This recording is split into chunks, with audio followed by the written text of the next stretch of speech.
Subscribe करें हमारे YouTube channel को और बेल आइकन को प्रेस करें हमारे लेटेस्ट वीडियोस को देखने के लिए।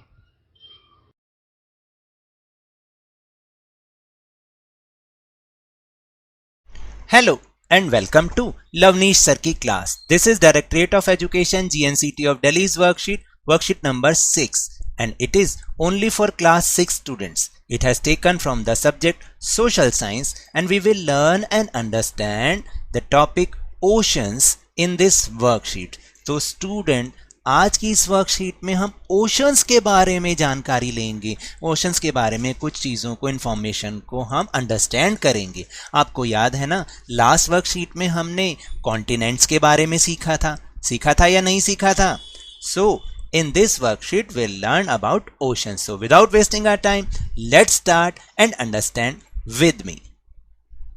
As you have learned in the previous worksheet that the large part of the earth where boundaries can be clearly identified is called continent. जैसा कि प्यारे बच्चों आपने लास्ट वर्कशीट में मैंने अभी समझाया पढ़ा था कि जो अर्थ का एक लार्ज पार्ट होता है जिसकी बाउंड्रीज को आसानी से पहचाना जा सके उसको हम कॉन्टिनेंट कहते हैं।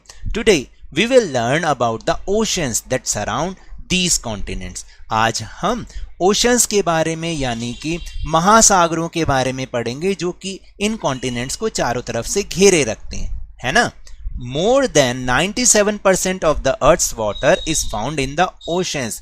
देखिए इस अर्थ का जो 97% वाटर है वो ओशंस में ही पाया जाता है। Oceans have no clear boundaries.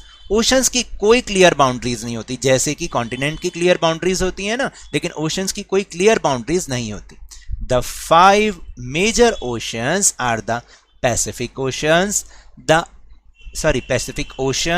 Atlantic Ocean, the Indian Ocean, the Southern Ocean, इसको साउथर्न नहीं पढ़ना, सदर्न पढ़ना है, the Southern Ocean and the Arctic Ocean in order of their size. तो हमने इनके साइज के ऑर्डर में इनके नाम लिए हैं क्योंकि दुनिया में वर्ल्ड में सबसे बड़ा जो ओशन है वो है पैसिफिक ओशन, उसके बाद Atlantic Ocean, then Indian Ocean, फिर Southern Ocean and Arctic Ocean. Now identify the position of these oceans in the figure given below. अब हमें नीचे एक फिगर दे रखी है जिसमें हम इन ओशंस की पोजीशन को जानेंगे। So here is the picture of oceans. ये जितना भी ब्लू पार्ट आप देख रहे हैं, what is it? It is a water और ओशंस। तो अब हम इनमें उन्हीं ओशंस के नाम देखते हैं। मैंने बोला था सबसे जो बिगेस्ट ओशन है वो है Pacific Ocean. Pacific Ocean this one. Then उसके बाद हमने पढ़ा Arctic Ocean. Arctic Ocean this one. फिर इंडियन ओशन जो कि बिल्कुल हमारे इंडिया के साउथ पार्ट में है। Then Southern Ocean. कौन सा ओशन? Southern ocean. और उसके बाद अटलांटिक ओशन। तो 5 हो गए, 1 2 3 4 and 5. Okay, now we'll move on simple question answer. Filling the blanks. There are dash oceans in the earth. कितने ओशंस है अर्थ पे? अभी अभी हमने काउंट किए। There are 5 oceans in the earth. और फिर which is the largest ocean? अभी अभी मैंने आपको उसका नाम बताया, बताइए। This is Pacific Ocean. Pacific Ocean. Pacific Ocean is the largest ocean. And second question, which ocean is named after our country India? अभी अभी हमने एक ओशन का नाम लिया जिसमें हमारी कंट्री इंडिया का भी नाम आ रहा है।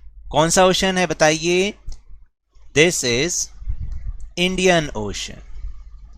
इंडियन ओशन, जिसको हम हिंदी में क्या कहते हैं? हिंद महासागर। और इसका नाम हमारी कंट्री इंडिया के नाम पर ही पड़ा है। तो मज़ेदार थी ना आज की worksheet. So that's all for this worksheet. अगर मेरे इस तरह समझाने से अब आपको समझ में आ रहा है ना, तो इस चैनल को बहुत ज़्यादा लाइक कीजिए, शेयर कीजिए, बहुत ज़्यादा सब्सक्राइब कीजिए और जल्दी से 50K यानी 50,000 तक पहुंचा दीजिए। But remember, when ever you will go outside please wear your mask, क्योंकि कोरोना अभी भी फैल रहा है। और जब भी आपकी टर्न आए इसकी वैक्सीनेशन ज़रूर कराएं, क्योंकि कोरोना को हराना है और ज़िंदगी को एक बार फिर से सुहाना बनाना है। इसी उम्मीद के साथ Thank you very much.